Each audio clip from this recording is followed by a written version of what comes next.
और दिल्ली वासियों कैसा महसूस कर रहे हैं पानी की लाइन में लगे हुए। बेंगलुरु वालों का भी यही हाल है। आज पता चल रहा होगा आपको कि नदियों का महत्व क्या है जीवन में। पानी कभी भी टैंकर से नहीं आ सकता, वास्तव में पानी नदियों से आता है।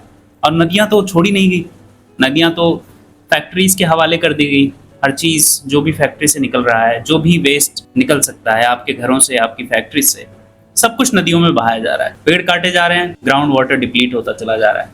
आपको लगता था कि सब कुछ मिल जाएगा, पैसा फेंकेंगे और बारिश भी हो जाएगी, लेकिन जो चीज नेचुरली हो सकती है उसके लिए आपको पे करना पड़ रहा है और उस पेमेंट के लिए आपको वापस किसी के यहाँ नौकरी करनी पड़ रही है। इस बात का ध्यान रखें कि जो भी नेचुरली आपको मिला है, यदि आप उसकी कीमत को नहीं समझेंगे तो उसके लिए आपको किसी का स्लेव बनना पड़ेगा, ये तय है। वाटर क्राइसिस को समझने के लिए हम थोड़ा सा हिस्ट्री में जाते। हिस्ट्री में जब हम देखेंगे कि जो पॉपुलेशन डेंसिटी थी वो नदियों के किनारे ज्यादा थी, क्योंकि वाटर रिसोर्सेज वहां पर अवेलेबल, और water is the primary need of any creature. इतिहास को जब हम ध्यान से देखते हैं तो हमें ये समझ में आता है कि अपने पहली जरूरत पानी के लिए इंसान नदियों तक जाता था।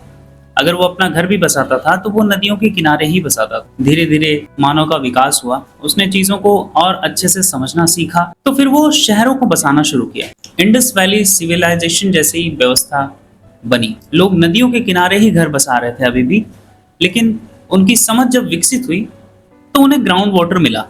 उन्होंने उसके लिए कुएं खोदे और अपने लिए ग्राउंड वाटर की व्यवस्था की। उस समय लोग मैनुअली कुएं खोदते थे और पानी निकालते थे। यहाँ तक तो ठीक था, लेकिन इसके आगे औद्योगिकरण आया, जिससे लोगों के पास टेक्नोलॉजी आई और लोगों के पास फैसिलिटीज आ गई कि वो अब मशीनों से कुएं खोद सकते हैं। मशीनों से कुएं खोदना आसान हो गया।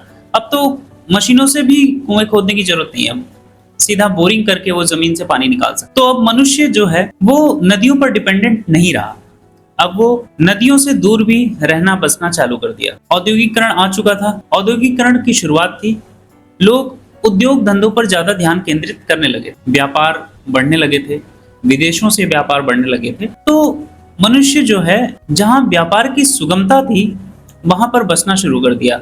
जैसे कच्चे माल समुद्री रास्ते से आसानी से आ सकते हैं तो वो समुद्र के पास बसना चालू कर दिया। वहां से कच्चे माल दूसरे देशों में आसानी से भेजे जा सकते हैं तो उसके लिए शहरों में बसना ज्यादा आसान हो गया। आप व्यापार भी ऐसी जगह ही कर सकते हैं जहां पे पॉपुलेशन डेंसिटी ज्यादा हो, और पॉपुलेशन डेंसिटी वहीं ज्यादा होगी जहां से व्यापार आसान हो। तो जो मनुष्य का सिविलाइजेशन था वो ऐसे जगहों पर होने लगा जहां औद्योगिकरण तेजी से हो रहा था, जैसे मुंबई, बंगाल, दिल्ली और भी कोस्टल रीजन्स। इन स्थानों पर मनुष्य पानी के लिए बोरवेल पे डिपेंडेंट था, उसे जमीन से पानी मिल जाता था। लेकिन धीरे धीरे ग्राउंड वाटर डिप्लीट होना शुरू हुआ। इसका मुख्य कारण था कि शहरीकरण के कारण पेड़ काटे गए, जंगलों को तबाह किया गया। औद्योगिकरण ने नई जमीनों को तैयार करने के लिए पेड़ काटे। तो जब पेड़ काटे गए तो जो मुख्य स्रोत था पानी का, ग्राउंड वाटर का जो मेन सोर्स था, जो पेड़ पानी को ग्राउंड तक पहुंचाते थे, जमीन के गर्भ तक पहुंचाते थे, वो खत्म हो गए। तो जो एजेंट से पानी को कलेक्ट करने वाले पेड़ जो हमें नेचुरली मिले थे वो खत्म होते गए। मनुष्य इससे भी परेशान नहीं हुआ, कोई दिक्कत नहीं।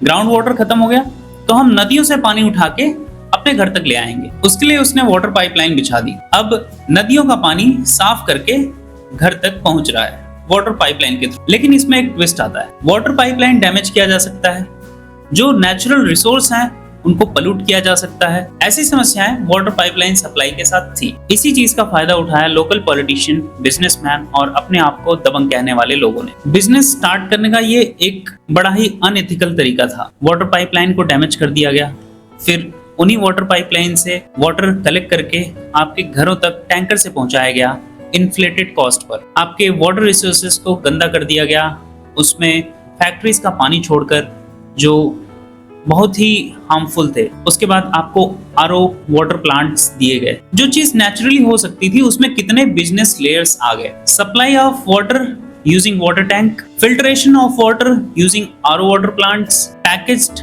ड्रिंकिंग वाटर, ये सारी चीजें पैरेलली चल रही थी। जैसे ही कोई चीज जो हमें नेचुरली मिल सकती है वो डिस्ट्रॉय की जाएगी तो बिजनेसेस उसको मॉनिटर कर रहे होते हैं, वो उसमें अपने बिजनेस को स्टार्ट कर देंगे।